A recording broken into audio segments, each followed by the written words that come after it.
y'all, I'm Laura Richardson with Relevate, and we're bringing you another episode of I'm Moving to North Carolina, Now What? So today we're going to be talking about a really tough topic. Something pretty major happened here in North Carolina, and that was Hurricane Helene. So the mountain region of our state was hit pretty hard in the last few weeks, and this is as of the time that we're recording this. Obviously, this will be published at a later date, so a little bit more time might have passed. But a big question that I've been getting from a lot of folks who we're working with from out of state is, how does this affect what I'm doing in regards to buying a home there?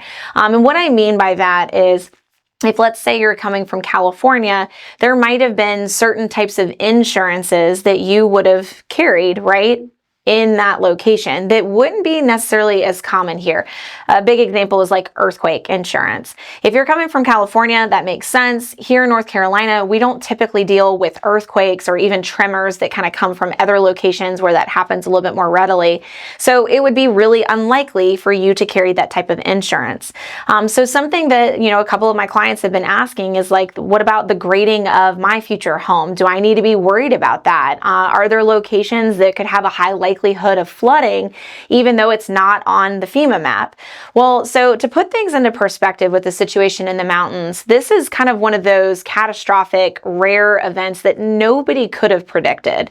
Something else that you also need to understand is just the weather effect. So in the days leading up to the hurricane, there were already storm systems that were causing a substantial amount of water to hit the ground.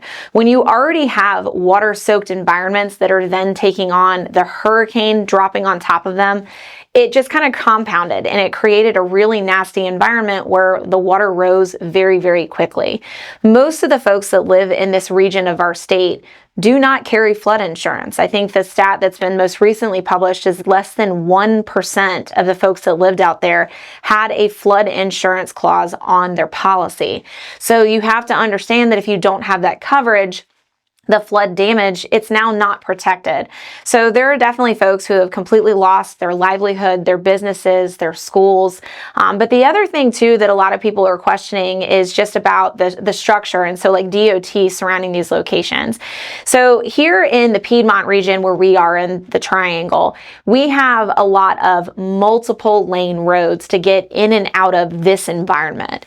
Out in the mountains, there are a lot of 2-lane roads that have been around forever. So if you can think about it, not only is that kind of an ingress-egress limitation, you're also literally going up the sides of mountains. So it's pretty treacherous, and that's where you've seen the damage from rocks coming down and mudslides and things like that, to where your ingress or egress access is now gone. So people were stuck. Something else that's a huge tragedy coming out of this situation is the fact that there are a lot of small towns that we can call them off-grid living, if you want to say it in perspective to maybe somebody who's living the city life. Folks that are living in a small town of maybe a couple hundred people, where they might come in town once a week to get their provisions and then go back to where they live for the remaining part of the week. So those types of towns are completely gone. So we are going to see a big economic impact in the western side of our state. We also have some big universities like App State that was dramatically impacted as well. So just keep in mind when you're asking these questions that you need to have some perspective on what's really normal here in North Carolina. So in regards to the Triangle, if something similar were to happen, that would again be extremely abnormal. We do have flood zones here in the Triangle. All of those are represented on the FEMA map, so you can actually type in a location and you can see if it's in a 100-year flood zone or if you'd have to carry flood insurance. Obviously, there's various bodies of water, whether it ranges from a creek to a lake, but all of this is to say that we were dealing with very abnormal circumstances. These are not the types of things that we would normally be advising clients on when they're coming to move here, because dealing with hurricane damage is just not as consistent.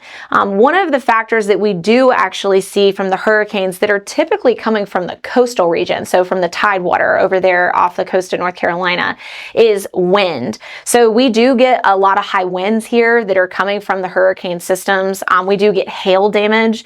And then obviously we deal with ice in the winter months, but those are our norms. So keep in mind when you're asking these questions and you're also playing the comparison game from where you're coming from, it's really important to understand what are the norms and what are the rare scenarios like what we saw with Hurricane Helene. There will be lots more information coming out in the future months, and please keep in mind that there are a lot of small businesses that we still want to support out in Western North Carolina. There's lots of great posts and groups where you can go figure out how to best support the folks who have been so impacted by this, and we are sending prayers and love to those of you who were directly impacted. I'm Laura Richardson with Relevate. Please feel free to reach out with us to us with any questions.